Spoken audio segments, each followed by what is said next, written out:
Welcome, everybody. I'm Scott Logan, the CMO of Amplify, and thank you for joining this session of the AI for CX Virtual Summit, where we're bringing you the latest insights and best practices around AI and the customer experience. Quick word from our sponsor. At Amplify, we unify all your data, structured and unstructured, voicemail, email, virtual agent, social, internal systems, you name it, all into one single view of performance. With this one view of your data, Amplify delivers role-specific insights and AI-recommended next best actions to increase agent performance and coaching. Our comprehensive CX suite includes everything from auto QA to AI-powered coaching and gamification, and everything in between. Over 10,000 teams worldwide use Amplify to boost productivity, improve customer experiences, and deliver better results in sales, support, collections, and more. Before we get started, I'll go over some of the event details and run of show. We'll be providing a link to a landing page with the recording, slides, and a special offer from Adam in the days following the webinar. For this session is Manage AI for CX, left of ask versus right of ask, which I needed to get some education on that, what that means and everything from Adam. Adam Elkins is going to be the presenter today. He's a director of CX at Matrix Networks. Since 2000, Adam has held various roles ranging from network engineer, technical support, solutions consulting, sales operations management at several companies, including Cisco, Interactive Intelligence, and Genesis, which now those are the same, and Sharpen, among others. As a CX technology advisor, Adam has built contact center software infrastructure solutions for contact centers, including Cardinal Health, Motorola, Stanley Steamer, and Sally Mae. Through his experience, he addresses his clients' needs by aligning the best solutions to his customers' customer journey while improving the agent experience at the same time, which is understated, but I think equally as important. So with that, I will pass things over to Adam. Thank you very much, Scott. Appreciate the intro. As Scott mentioned, I'm Adam Elkins, Director of CX at Matrix Networks. First, definitely want to thank Scott and thank Amplify for inviting me to speak today. That's really an honor. Happy to be here with everybody. I'm going to go ahead and share my screen. So today I'd like to introduce the concept of left of ask versus right of ask and explore how it applies to CX and artificial intelligence. So we're going to bring this to life with a real world example and the value of artificial intelligence tools. And my hope is that this sparks your interest, sparks some questions, and then of course, conversation beyond this webinar on how these AI tools fit into your strategy for your business. We should have plenty of time for questions at the end. So if you think of one along the way, please go ahead and submit it in the chat. First, just to share a little bit more about my journey. As Scott mentioned, I started in the CX space, or what we would have called contact center back in the day, or maybe even call center, in 2005 at Interactive Intelligence. I stuck around after they were acquired by Genesis. Then I jumped over to Sharpen as the solutions consultant and director of solutions consulting. As Scott mentioned, I've helped businesses of all sizes, from startups to Fortune 25 companies, but still at heart, I'm a pre-sales solutions consultant. So my job is to design and integrate CX solutions focused on helping my customers provide a better customer experience. A year ago, I had the opportunity to join Matrix as director of CX because I wanted to work even closer with customers, and I saw in Matrix a great opportunity to do that. Matrix was established in 1984 and is headquartered in Portland, Oregon. We are a technology solutions provider specializing in business communications, customer experience, artificial intelligence, network infrastructure, and managed services for all of those offerings. So I am personally based out of Indianapolis. As I mentioned, my joining Matrix really coincided with a very interesting time in the evolution of CX, where artificial intelligence was really starting to explode. This brought an unprecedented wave of new tools into our space, which of course introduces a challenge. So thinking back in 2005, when I started my career, there was about 20 to 30 prem-based companies in this space. And today, that number has grown to over 1,100 vendors focused on customer experience, which brings both opportunity and complexity.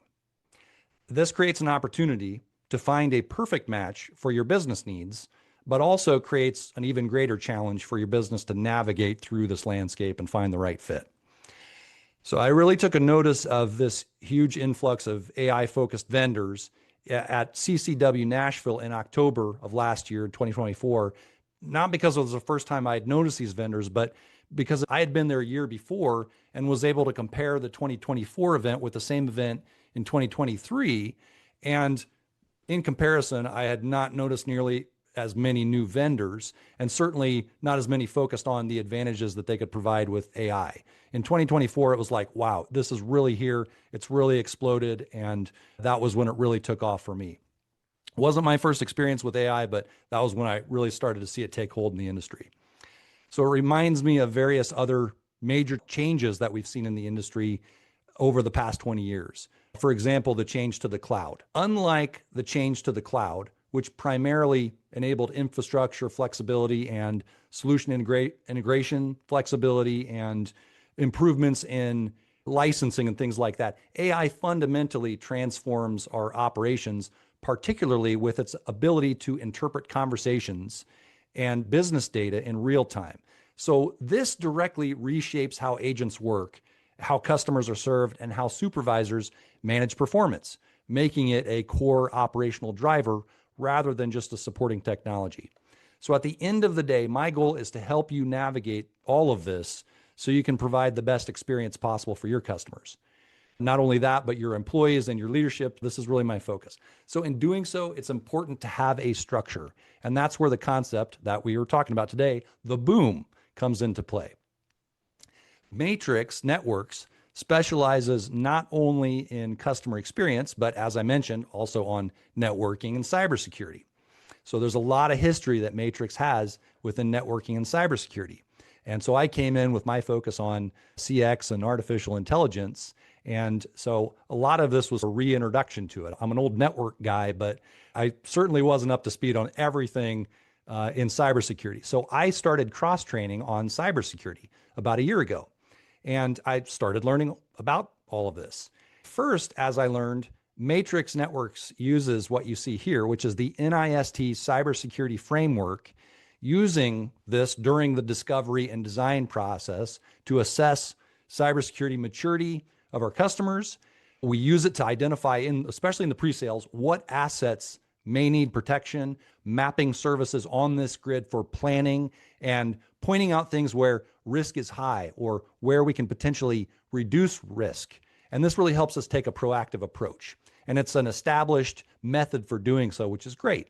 So one of these cybersecurity concepts I was introduced to in training and that I found very intriguing is the left of boom versus right of boom. And that's part of this cybersecurity framework. So a little bit of background, NIST is the National Institute of Standards and Technology. This is a government agency focused on promoting American innovation and industrial competitiveness.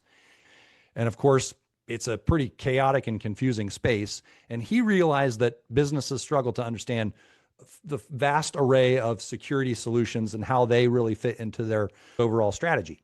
So the NIST defined this framework so they could account for all of this. And within that, they have the concept of pre-event structural awareness and post-event situational awareness. So within that, you start to get the picture, but what's the boom? So the boom, simply put, is the attack. So I want you to understand this term more deeply, and to do might be helpful to understand the origination and the background of this term and how it's used in cybersecurity. And then we want to apply that to the concept of the concept to CX. So there's a lot of military focus on cybersecurity. And so these boom terms are originally US military terms, where the boom is the detonation of an IED or improvised explosive device. So the left of boom activities in the military focus on efforts to disrupt the ability of the attacker to create the boom. The right of boom activities focus on assessing and addressing the damage after the boom has occurred. So in short, you can't just build a wall and walk away. You have to prepare for when the attack happens and what happens afterwards. This concept was applied to cybersecurity in the same way, where the left of boom focuses on efforts to disrupt the ability of the cybersecurity attacker. The right of boom focuses on assessing and addressing the damage after the cybersecurity attack has occurred. This was, like I said, a new concept to me, and I love the concept. So I thought it was very practical. It helped my re-education on cybersecurity and added a bunch of structure. So as I was going through all of that, I was thinking, hey, what about customer experience. Certainly, this is another space where businesses have a vast array of choices, and it can also be chaotic and confusing. And so how can this help businesses understand all of these CX solutions and how they fit into their strategy? So then the question, I was like, there's a fit. There's definitely a fit here. But the remaining question I had was, is there a boom in CX? And to answer that, yes, there most certainly is. So what is the boom in CX? In CX, the ask is the boom. So here, the boom is not a security event. The boom is the ask. The ask is the event. The question from the customer is the event. So we can use this framework in the same way to add order to the CX environment and understanding of who all is out there and the framework around the discovery for your business. And we're just slightly changing the terminology. So what's different? First off, it's different because this is not a detonation or a security attack. Let's not think of the customer engagement as an attack. This is about enablement, not prevention. So it's the same though, in that there is a pre-event and a post-event for each customer service request. So looking at it through that lens, you think of the pre-event as how do we prepare for the ask, and the post-event as how do we look at how we can improve and what did we learn from that ask. So that's where the left of boom activities are focused on, is enabling the ability of the customer to get their question answered. And the right of boom addresses assessment of our ability to resolve and retain that same service request after the interaction is complete. And that way we can evolve our CX approach based on that new knowledge. So that's how we put this and made it a fit for the CX space. And hopefully that gives you some clarity on how it might be able to help your business. So we have to prepare for all of the customer experiences and use cases that we can think of, but afterwards we have to think and look at how we did. How can we use that data that we found from that interaction to improve later customer experiences? Did we resolve things? Was that the best possible answer? This is a new question. So customers are going to continue to ask new questions, and you have to be prepared for that. So that's the core concept of left of boom, right of boom, or left of ask. Move on to this. Let's focus on the process through the lens of the left of ask and right of ask framework that we just talked about. So the question here is, how can artificial intelligence assist with the boom or the ask? So to help answer this question, let's focus on the process. In this matrix, the processes are the workflows and the procedures that govern customer interactions and issue resolution that you see down at the bottom of this diagram. So that includes self-service interactions in the green, the top left green where you see that, it says self-service interaction, agent interaction, and that's in blue in the middle, and then self-service to agent interaction. So what happens if the customer is not contained with self-service and the interaction transfers to the agent? And then there's also in orange, the post-interaction analytics. So that's where we gather the CX data and we understand what sort of coaching that we can use to help us retain and evolve in the future. And I'll show you an example of what one of these looks like shortly, but you take a look at this. Within self-service, programmatic IVRs are being replaced by conversational AI. Agent interactions are improving with AI-based agent assist tools and AI-based coaching. And the ability to do both is improved with the concept of human in the loop, where AI can bring in a human agent for high emotional, high stakes, or high value situations as needed. And then post-interaction analytics, this is my personal favorite, takes what we've learned from each of these left of boom interactions and help us resolve, retain, and evolve our customer experience in the future through coaching, through QA, and through operational insights. In the past, just generally in the CX space, we've done poorly at being able to resolve and retain and evolve without involving a whole bunch of people. Back at Interactive Intelligence, there was a product called EFAC, and there were so many amazing tools in that suite, and there was just a few clunkers. And this was one that it was a FAQ tool, and agents could use it to answer questions that were built into this Q&A database. The problem was there was a huge amount of work that was required to deploy and keep all of this updated. So we would, as we deployed, we'd manually gather data and plug it into this EFAC, which is essentially a glorified database. And so inevitably for every customer using that, a month later, the customer would come back and saying, hey, our business has changed and we need to update this EFAC tool. And it would just grind to a halt after a while, and it became really untenable. And this was, of course, before the day of artificial intelligence and all the tools that we can bring to bear today. So, with that in mind, and hopefully this isn't too much of a fire hose right here, but I believe, Scott, we've got a poll question that we want to ask about where your business sees the most value here. Yes, we absolutely do. Now that you know this concept, we'll launch the poll. Where do you think your business would find the most value regarding left of ask? Applying AI intent and interpretation to help answer the customer question, using AI analysis tools to identify how well we resolve and then improve based on what we learned. Mix of both, not sure. Excellent. Thank you, So Scott. it looks like we have a clear leader now. So I'll go ahead and end the poll and share the results. So it is a balanced mix of both. Is that kind of what you anticipated, Adam? Yeah, absolutely. I think that's a balanced approach is the best to this. In some cases, if you're not exactly sure where to start, then the sort of the heir apparent for that is the post interaction analytics. That's a great way to get things started without thinking of AI as something that's got to be customer facing. So if you're not sure where to start, then a lot of times we start looking at your use cases, your data that you've got, and your specific situations that we can tailor this approach to. But if nothing else, then the post interaction analytics is a great way to start identifying trends, coaching opportunities, and other operational insights. So, next, we've got an example of modern AI self service. I in 2019, I had the first opportunity to dive into self service using AI. This was at Genesis, and we had an opportunity to work. This was with Motorola, actually, and they were a longtime customer. And we had just turned on some of those AI self service tools.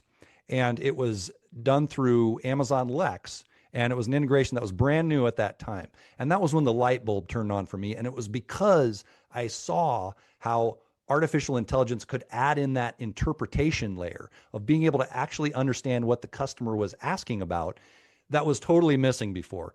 The previous word spotting was just ineffective and never worked to anybody's really satisfaction. So when this came along, it was amazing. And that was when the light bulb turned on for me in 2019. Since then, we've moved way ahead. Even since then, this is one example that we've got that I think is a great example of what AI self-service can do. Hi, thanks for calling Augusta Lawn Care. This is Max. How can I help you today? So my grass is getting a little bit long in the backyard, and I was wondering how much it would cost to have you come out and cut it. Sure, I'll just need to get some information from you first, and then we'll get a quote over to you within the next couple days. Does that sound okay? It's a little bit urgent. Do you think you could come quicker than that? No problem. I can expedite this. Can I just get your full name? Yeah, it's Kylie Berman. Got it. We'll also need a number to send a text to. Is the one you're calling from okay? Sure. Okay. I'm going to need to take your address as well. Can you tell me your zip code? Yeah, it's 10001. And what's the first line of your address? 10016 Hall Road. Okay, so I've got you down for mowing and a property cleanup. Do you need anything else? Landscaping, fertilization, or installations or anything? I don't think so. Sure. I just need a bit more information on the property so we can get the most accurate estimate back to you. Do you have a sprinkler system?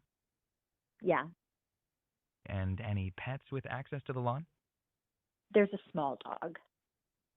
Just making note of that now. Okay, and do you have a backyard gate? No, but there's a fence. Perfect. Anything else you think we need to be aware of? No, I just think that if you could come on a Wednesday, that would be the most convenient. Okay. Amazing. That's all we need for now then. I'll send that text over to you in just a minute, and then someone will be in touch with an estimate as soon as they can. Anything else I can do for you? No, I think that's it. Okay. Thanks for calling Augusta Lawn Care, and have a great day. Bye now. There you go. So that's the example. And hopefully that was, if you hadn't heard anything like that before, a little bit of a light bulb moment for you as well, and how much the technology has advanced. So part of it is how it's built. AI makes building these call flows no longer programmatic. So you can use intent, which really makes it orders of magnitude more manageable and actually more effective as well. That's because AI intent allows a computer to listen and interpret and then confirm and then act. The interpretation out of those 4 steps was the part that was missing before. So the actual ability of the computer to understand language and interpret what it is makes all the difference in the world. And the thing I love about this example, and I hope you heard that too, is one, the man's voice there, just so you know, was completely generative. It was completely AI generated, but the responses that it provided were generated on the fly. And it's doing so because it can effectively interpret and respond to the customer intent. And it also adds in these sort of human cadences in there as well. So they've done a very good job of making it sound human, saying, and adding in things like that make it sound like, even though you're not really registering that when you talk to a person, that's really what adds so much humanness to it. And so they've moved that light years ahead. And think of this in your environment and how potentially dropped in the right situation, it can help to offload some of the work for your agents and maybe take away some of the mundane activities away from your agents. And there's lots of things that this can really improve, and it hopefully jumps out at you as something that's different. And in many ways, if I think back to that EFAC example, this generative and intent-driven focus really is what EFAC was failing at, because it wasn't able to respond and change based off of new data that was provided. So that's been the big problem that's missing, and AI fulfills that. So when it comes down to it, we take a look at the measurements, and for your business, what matters is how self-sufficient your self-service is. So in this case, that's the types of numbers that we're looking at. Of course, we call that containment. How many calls did we solve using self-service? Effective containment means that regardless of the use case or the type of call, whether it's lawn service or table booking or scheduling or whatever it might be, we can actually start to resolve self-service calls at a dramatically higher rate. And if we can't, then we can at least collect some data and route it to the right person that much more easily. So thinking back to the boom, we think about this, conversational AI that we're seeing here greatly impacts the ability to resolve calls. And so from reports like you're seeing here, not only can we see what was contained, but we can also see what else we need to do to improve. What pops into my mind, growing up, my dad had a metal stamping business, and you'd go in and there's presses and there's welding and quality control and all of these different departments. And up on the wall, he had painted continuous improvement. And so he had built in profit sharing model into his business that got everybody looking at where they could drive efficiencies. And I worked there a couple summers. And so you'd see people saying, if we move this basket over here, it would get that much better. Now we bring the same sort of approach within our self-service in this case. And because of AI's capabilities, we have the opportunity to identify where these improvements can be made without having to throw a bunch of effort at it or having to constantly monitor it. These tools can interpret and identify these things and bring it up onto a graph or a chart like this. And we can identify those and say, that's the next area that we need to work on to build out that continuous improvement. So thinking about that, we're always looking at how we can save on costs, increase revenue, or differentiate from your competitors. So those are things that we look at. Last example we saw was self-service interaction. That's great for cost savings, but that's just one of the 3 very broad areas that we can focus on, enabling you with artificial intelligence. That includes agent assistance as well, interaction analytics or QA and coaching, and I would categorize those in that same area as well. So these are not the only areas of artificial intelligence that we're focused on, but these are categories that are by far, at least in Matrix world, the most popular with our customers in the CX space. We're still very much in the early adopter phase. These are the ones that have the most established ROI. So we're taking a high level look here. This is still somewhat generic. looking at cost, the boom effect, the value, and some examples. It's self-service focused, improving self-service ability to understand and engage and resolve. We can decrease the cost from potentially, on average, $8 per call to $1.50 per call or less, right? So by moving it to conversational AI, we're moving the ability of our platform to be able to respond, thus lowering the cost. Second, AI agent assist tools. This is listening and coaching in real time, focused on improving the agent's ability to understand and engage and resolve. This is also going to shorten the length of the call potentially, and then also improve potentially upsell capabilities at the same time. So here we're decreasing the cost from $8 per call to potentially $6 per call and adding potentially additional revenue with an upsell. For AI optimization, here we're looking at analytics, monitoring the full engagement with the customer, and then spotting trends to help improve resolution, improve the knowledge base, improve operations, provide coaching. This is where AmplifAI fits in so beautifully. So this can decrease staffing costs, right? And also improve operational efficiency. So those are the areas that we're really targeting. These are, again, general examples. Part of what we can do is explore more specific ROI for your business. And we have some discovery that we can talk through here. With that, I want to pause for another poll. Yeah, Which here we go. area of AI-driven CX holds the most potential for your business?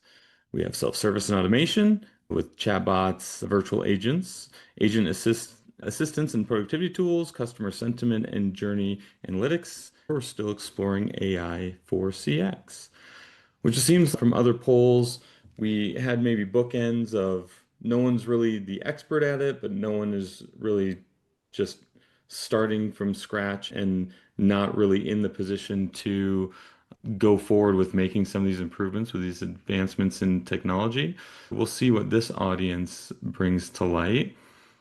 Looks like it might be a little bit more spread out. About half the folks have voted at this point. So we'll go ahead and end the poll and share the results.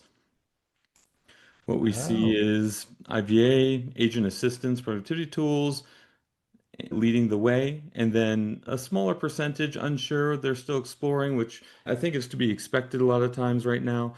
But more so on the assistance and productivity tools, I think that maybe is where we're seeing a lot of traction on our side as well, just because not everyone has this confidence in a virtual agent, I think, is part of it. You've had a lot of personal bad experiences. And so the internal improvement, agent improvement, coaching improvement type tools are maybe being adopted first, and then that will feed the AI agents. But what's your perspective on it? Yeah, Scott, I think that was a great summary. And we are seeing a wide variety. I think the trend early on, if there was a outstanding trend, I would say a little bit more focus on self-service early on. That was the one that really captured everybody's attention probably about a year ago. But we've seen that shift happen more towards agent assistance. I think for the same reasons that you mentioned, Scott, where there's a focus on how can we kind of take a more humanistic approach and help out the people in our environment. There's certainly a cultural question on how it's going to impact your company culture. I think that's the key, is as part of the process to discover and pursue what's going to provide the best and greatest benefit to your business. And looking at it through these lenses, the cost savings and differentiation, that's always important, but you've got to have the right fit for your business. And part of it is also this uncertainty that's happening and saying, is my business ready for artificial intelligence? And then, of course, quickly following that, what's the exact best approach for my business? Okay, so AI, absolutely disruptive in that it's providing service and value beyond what traditional solutions could have. There's absolutely a challenge of really kind of where to start within this. And like we were talking about earlier, it's not a one size fits all for any business whatsoever. There's quite a few areas that you can focus. Our goal is to try to help simplify that and shorten the amount of time that it takes to find the right solution. Also provide some expertise and some understanding of the vendors that are out there. And that's what we can offer at Matrix. We can help tailor this to your business. So that's part of what our MCX offering can provide. So I would say now is a great time. You ought to be exploring this. It's likely that your competitors are. It's not something to wait around on, at least not for exploration and readiness sake. So hopefully this left of ask, right of ask framework helps. And this is something this is a part of what we can use to help you understand your customer journey.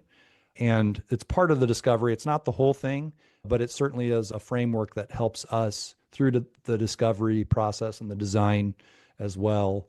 In addition, I also want to bring this up where you see we've got a full suite of services that we can help you through this, including the AI, or we can frame it up as a CX Pathfinder as well to give you ways that you can evaluate these different vendors. So we'll talk a little bit more about AI readiness and what we can do there. We can provide ROI calculations to quantify the investment and then tie that in with measurable outcomes so you can make that comparison. That'll help you drive informed decisions, share that data with stakeholders, generate buy-in, and then assisting with your vendor selection to go from the 1,100, which that's maybe a bit over dramatic, but there certainly are at least over 100 that you can look at on the table, and then trying to narrow that down to a manageable 2 to 3 best fits. So we can go through, that's a relatively simple process to get you there, but we've got a pathway that we can guide you through to help explore that. So we also have extensive deployment experience with that. And so we can help you execute on those deployments as well. Yep. And Scott, looks like we've got another poll here.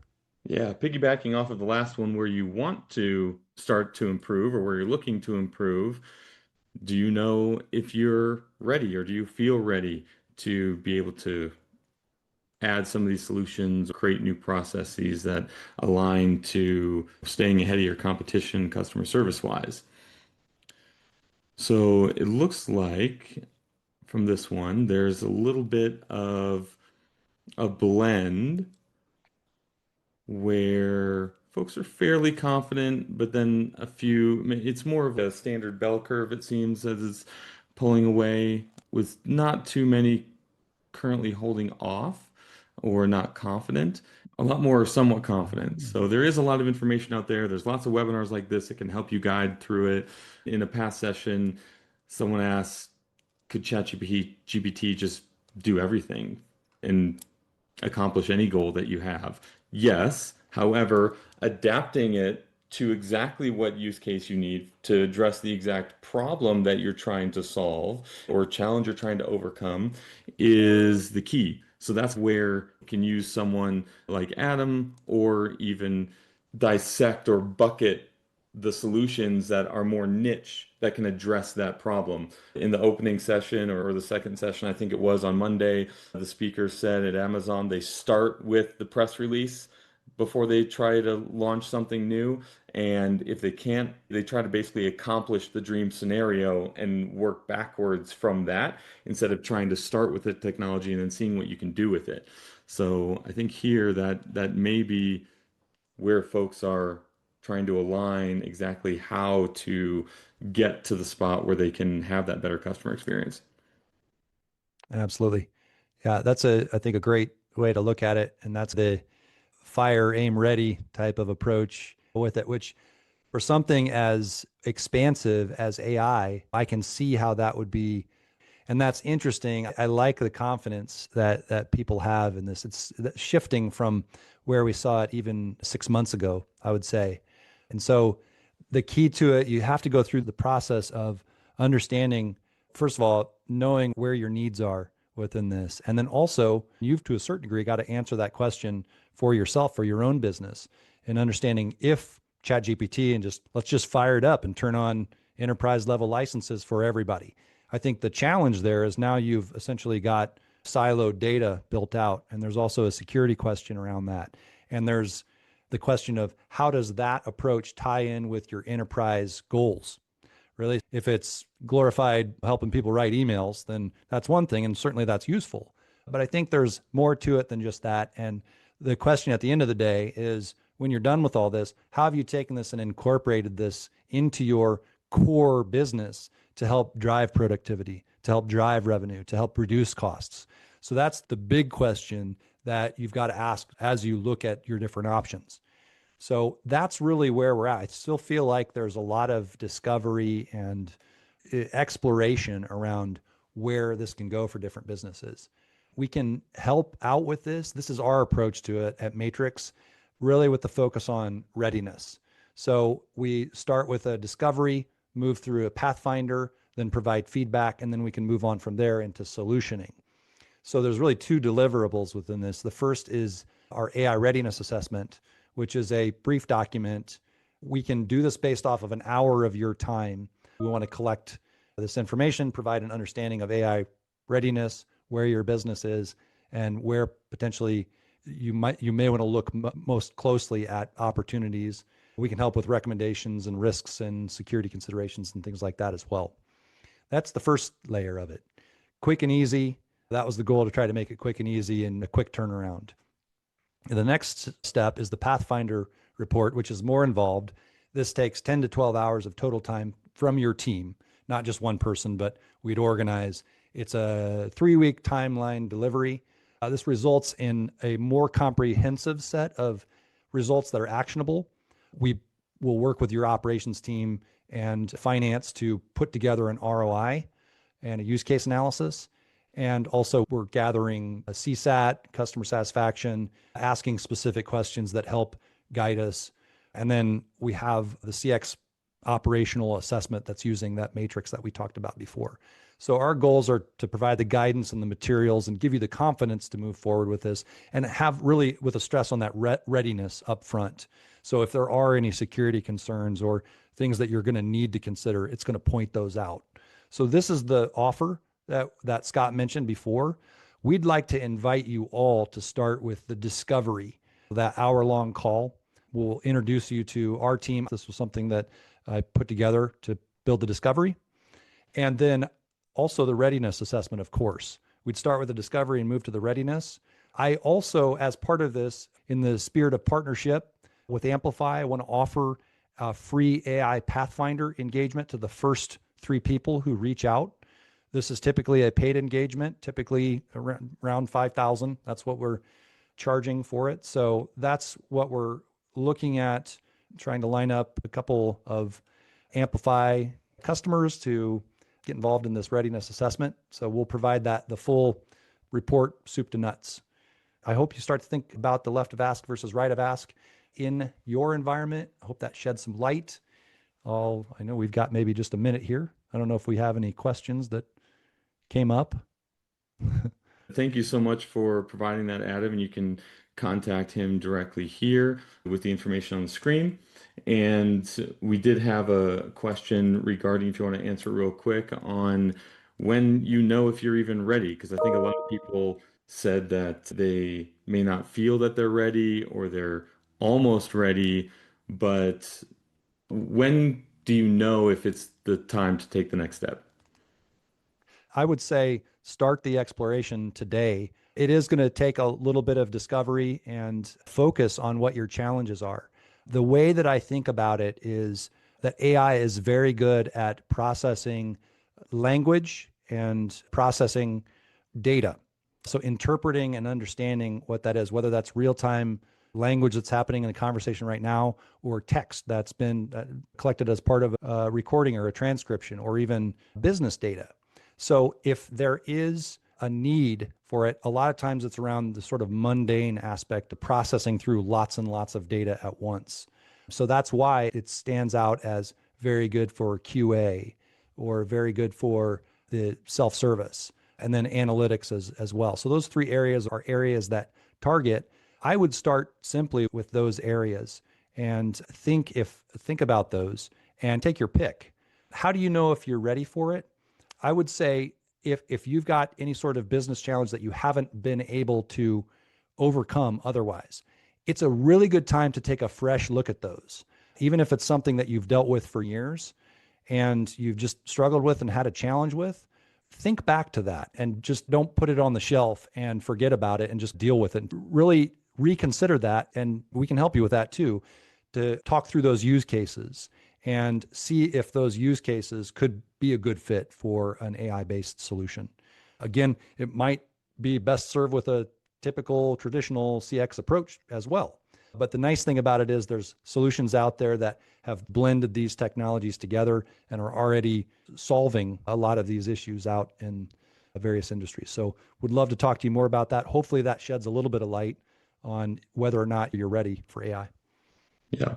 And I would just say from the Amplify perspective, you may be thinking, oh, our garbage in, garbage out, data-wise, our data is not ready, our systems aren't integrated. That because of that, we actually get people to that AI readiness with your data because that's the main focus of the implementation and program launching that we do, a data scientist team that is works with the implementation and your CS leaders to make sure that you get that data together, we standardize it, we pull it in ways that you've never seen it before, and make sure that you do become ready because a lot of times AI or getting all the different inquiries in from the different channels together is the hardest part and what stops people from implementing something that can finally get the challenge that they're perpetually facing addressed. Also, make sure that the vendor you choose, whether it's us or someone else, there is that very strong focus on the data readiness because a lot of times you can't do it without a partner like us that have data scientists that do this all day, every day. So I'll just leave you with that from our point of view. But thank you, Adam, for providing this great content. Thank you for everyone who joined, and have a great day. Thank you.